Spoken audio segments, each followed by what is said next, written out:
Normal सी चीज नहीं है कि बस अच्छे अच्छे कपड़े पहनने हैं, रोज मेकअप करना है। जितने भी खुश कपल्स मैंने देखे हैं ना, वो एक चीज करते हैं, defend in public, correct in private.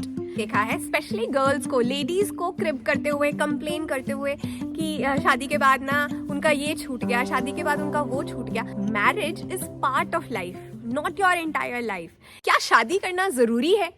इस पर एक अलग वीडियो बनाऊंगी, लेकिन ये वीडियो उनके लिए है जिनकी शादी हो चुकी है या होने वाली है।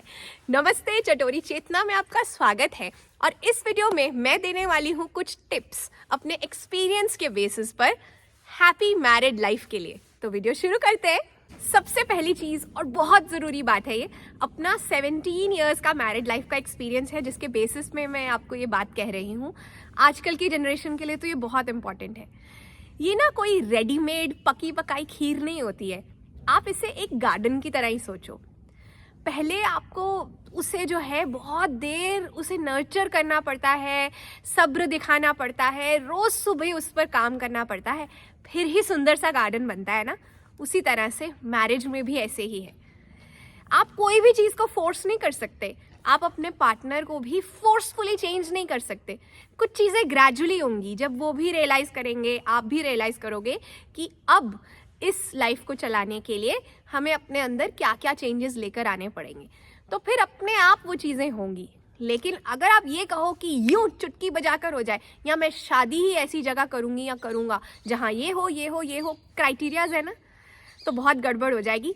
प्लीज़ वो क्राइटेरियाज वाली जो भी आपको टिप्स दे रहे हैं वो आपको फंसा देंगे। अगर आपको मेरा चैनल, मेरी वीडियोस, मेरी कही गई बातें अच्छी लगती हैं और उनका आपकी लाइफ पर पॉजिटिव चेंज हुआ है, आप चैनल को सपोर्ट करना चाहते हैं या अपने दिल की कुछ बातें शेयर करना चाहते हैं और आप चाहते हैं कि मैं ज़रूर उन्हें पढ़ूं और रिस्पॉन्ड करूं, या कुछ स्पेशल वीडियोस भी देखना चाहते हैं, तो चटोरी चेतना के मेंबर बन जाइए। 119 रुपीज़ में मैंने मेंबरशिप खोली है, 119 पर मंथ। बहुत ही किफ़ायती दाम है। मुझे लगता है कि 119 रुपये में तो आजकल कुछ भी नहीं आता है। तो आपको बहुत सा स्पेशल बेनिफिट्स मिलने वाला है ये मेंबरशिप लेकर। मेंबरशिप का लिंक मैं नीचे डिस्क्रिप्शन में दे दूँगी और कॉमेंट में भी पिन कर दूँगी, तो मेंबर बन जाओ। दूसरी बात जो मैं अपने एक्सपीरियंस से आपको बताना चाहती हूँ, आप जब शादी कर रहे हो ना, तो आप एक तरह का नया काम ही खोल रहे हो। एक घर को चलाना है, जैसे एक कंपनी को चलाते, उसमें भी ऐसे ही है ना। फाइनेंस भी है, ऑपरेशंस भी है, तरह तरह के एरियाज हैं। घर में भी ऐसे ही हैं, ह्यूमन रिसोर्सेज भी है, बाकी लोगों के साथ रिलेशंस बनाने पड़ेंगे, घर के फाइनेंसेस को कैसे संभालना है, एक कंपनी को चलाने की तरह है। तो काफ़ी इम्पॉर्टेंट काम है ये। एक नॉर्मल सी चीज़ नहीं है कि बस अच्छे अच्छे कपड़े पहनने हैं, रोज़ मेकअप करना है, और बहुत से चैलेंजेस आएंगे, अप्स एंड डाउन्स भी आएंगे, जैसे कंपनीज में होता है। कभी फाइनेंशियल चैलेंजेस आते हैं, कभी कोई प्रोजेक्ट हाथ से छूट जाता है। घर में भी ऐसे ही कुछ डिसअपॉइंटमेंट्स होंगी, कुछ अच्छा होगा। लेकिन अगर आप खुद से खुश हो ना, अंदर से खुश हो, तो आपको कोई दुखी नहीं कर सकता। ये सबसे बड़ी गलती है। हम सोचते हैं कि शादी हो गई तो अब हमारे पार्टनर की जिम्मेदारी है हमें खुश रखना, या उनकी किसी एक्ट से हम दुखी हो जाते हैं। हमारी चाबी जो है वो उनके हाथ में नहीं होनी चाहिए, वो हमारे पास ही होनी चाहिए। मिलकर चलाना है इस कंपनी को, लेकिन अपनी खुशी की चाबी अपने पास रखनी है। एक बात शेयर करूंगी, आप रिलेट कर पाओगे। हम ना कुछ कपल्स बैठे हुए थे, तो कुछ लोग होते हैं ना जो हमेशा बुराइयां करते रहते हैं अपने पार्टनर की। तो ऐसा ही एक कपल बैठा था, तो वो वाइफ ने बोला कि मेरे हस्बैंड को तो ना कुछ नहीं याद रहता, ना बर्थडे ना एनिवर्सरी, कभी कोई कोशिश नहीं करते, कोई गिफ्ट नहीं देते। तो हम सब बैठे सुन रहे थे। एक कपल मेरे साथ बैठा था, उनके हस्बैंड को इस लेडी ने पूछा कि आप अभी पीछे ही आपकी वाइफ का बर्थडे ख़त्म हुआ है, मतलब होकर गया है, तो आपने क्या दिया था गिफ्ट में? तो वो हस्बैंड ना 2 मिनट के लिए चुप सा हो गया, और उनकी वाइफ ने फटाफट से बोला कि इन्होंने ना मुझे रेड कलर का पर्स लेकर दिया था, भूल गए हो? मुझे बहुत पसंद है रेड कलर, और मेरे पास पर्स नहीं था, बैग नहीं था, तो इन्होंने लेकर दिया। तो मतलब बात वहाँ ख़त्म हो गई, कोई और बात शुरू हो गई। लेकिन वो बात ना मतलब मेरे मन में थी, और उस पर्टिकुलर कपल के मैं ज़्यादा क्लोज थी।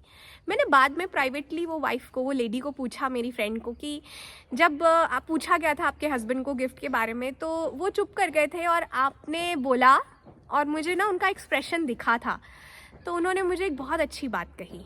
उन्होंने कहा कि पब्लिकली कभी भी अपने पार्टनर की बुराई नहीं करनी चाहिए किसी और के साथ। पब्लिकली क्या मतलब, कभी भी। वैसे वो बहुत अच्छे हैं, लेकिन अगर स्पेशल ओकेजन्स पर नहीं कुछ करते हैं तो इस चीज़ से कोई फ़र्क नहीं पड़ता है। आपका हर दिन अच्छा जाना चाहिए ना। और उन्होंने ये भी कहा कि उस रात उनके हस्बैंड ने उन्हें पूछा भी कि मैंने तो आपको कोई गिफ्ट नहीं दिया था, आपने क्यों बनाकर बोला कि मैंने गिफ्ट दिया है। तो उन्होंने कहा तो फिर आप दे दिया करो। और उस दिन के बाद से उन्हें हर स्पेशल ओकेजन पर गिफ्ट मिलता रहा है और उनका रिलेशन और स्ट्रांग हो गया। अब नेक्स्ट टिप, ओपन कम्युनिकेशन की आदत डालो, खुलकर बात करने की, और ये आदत शुरू से ही डालो। ये बहुत इंपॉर्टेंट है क्योंकि शुरू में ना लोग इम्प्रेशन सेट करने के लिए एक्टिंग करते हैं चुप रहने की, मैं कम बोलती हूँ, मैं कम बोलता हूँ, और फिर ना वो दूसरे बंदे को आदत पड़ जाती है। आपकी जो बात है कहने लायक वो बात आपको कहनी है। आपके अंदर कोई फीलिंग है, आपको किसी ने हर्ट किया है, आप किसी चीज़ के बारे में कंफ्यूज्ड हो, वो बात कहो।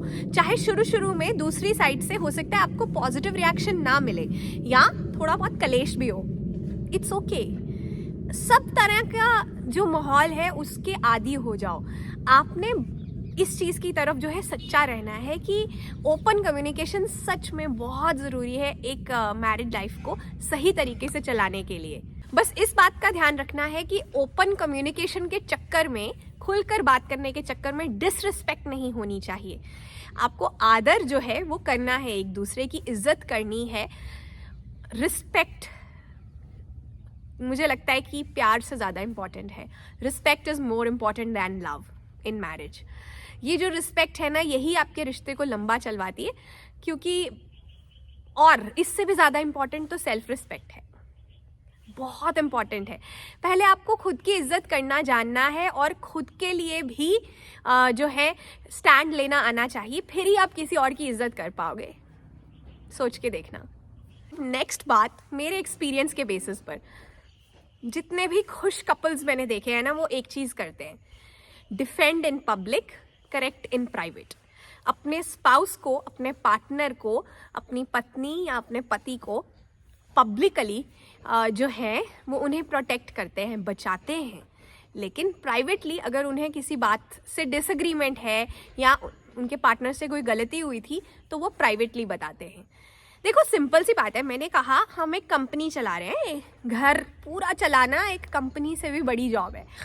अब उस कंपनी को जब हम चला रहे हैं तो हम एक टीम है। कोई बाहर वाला आकर आपके टीम मेंबर के बारे में बुरा भला बोल जाए तो आप चुप रहोगे? आपको सुनना ही नहीं है बुरा भला, बस यही करना है। और कोई भी रिश्तेदारों के साथ, दोस्तों के साथ कोई भी आकर आपके पार्टनर के बारे में उल्टा सीधा नहीं बोल सकता, क्योंकि वो आपकी टीम को हिट कर रहा है। तो फिर आपकी टीम के अंदर ही यूनिटी नहीं होगी, ट्रस्ट नहीं होगा, रिस्पेक्ट नहीं होगी, तो घर कैसे अच्छे से चलेगा? तो जब कोई इस तरह से उल्टी सीधी बात करने की कोशिश करता है, आपका भरने की कोशिश करता है, तो आपको प्रोटेक्ट करना है अपने पार्टनर को। इस बारे में ही मैंने एक शॉर्ट वीडियो भी रिलीज़ किया है, वो भी ज़रूर देखना। मैंने अक्सर देखा है स्पेशली गर्ल्स को, लेडीज़ को क्रिब करते हुए, कंप्लेन करते हुए कि शादी के बाद ना उनका ये छूट गया, शादी के बाद उनका वो छूट गया। शादी का मतलब आपकी इंडिविजुअलिटी ख़त्म होना नहीं है। हाँ, एक दायरा ज़रूर आपको रखना पड़ता है अपने आसपास, वो मेन को भी रखना पड़ता है ना, वो तो हस्बैंड्स को भी रखना पड़ता है। लेकिन जैसे कि आपको अगर डांस अच्छा लगता है, आपके हस्बैंड को नहीं पसंद है, तो आपको डांस छोड़ना नहीं है। आपको उन्हें भी कन्विंस करना है कि आप चाहे ना भी करो, लेकिन जहाँ जहाँ मुझे मौका मिलेगा मैं तो खुलकर डांस करने वाली, क्योंकि मुझे अच्छा लगता है, मुझे अंदर से खुशी फील महसूस होती है। इसी तरह से आपकी लाइफ में जो भी चीज़ें इंपॉर्टेंट थी, छोटी छोटी चीज़ें लेकर लोग जो है इतनी बड़ी बड़ी बातें बना लेते हैं। मुझे बुक्स पढ़ने का बहुत शौक था, शादी के बाद छूट गया, वो गलती आपकी है। आपको बुक्स पढ़ने से थोड़ी ना कोई रोक देगा। अगर आप सुबह आधे घंटा पहले उठकर बुक पढ़ लो, आप रात को सोने से पहले पढ़ लो, जब भी आपको टाइम मिले आप पढ़ो। ये कुछ चीज़ें हम करते खुद हैं और फिर हम ब्लेम डाल देते हैं शादी पर, तो शादी पर ब्लेम मत डालो। अब फाइनली ये बात हमें भी समझने की ज़रूरत है और अपनी अगली जनरेशन्स को भी बताने की ज़रूरत है कि marriage is just a part of life. Yes, it could be a very important part, हमारी लाइफ का एक हिस्सा है। लाइफ के और भी बहुत से हिस्से हैं, बहुत सी और भी चीज़ें हैं। एक शादी को अच्छे से चलाने के लिए कोशिश करनी चाहिए, लेकिन ना चले तो लाइफ ख़त्म नहीं हो जाती है।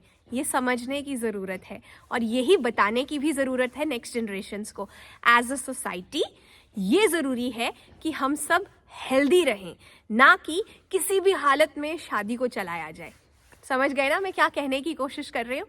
तो अपना ध्यान रखिए और वीडियो सुनने के लिए, देखने के लिए दिल से thank you. Like, subscribe, share, hype कर दीजिएगा। Bye bye.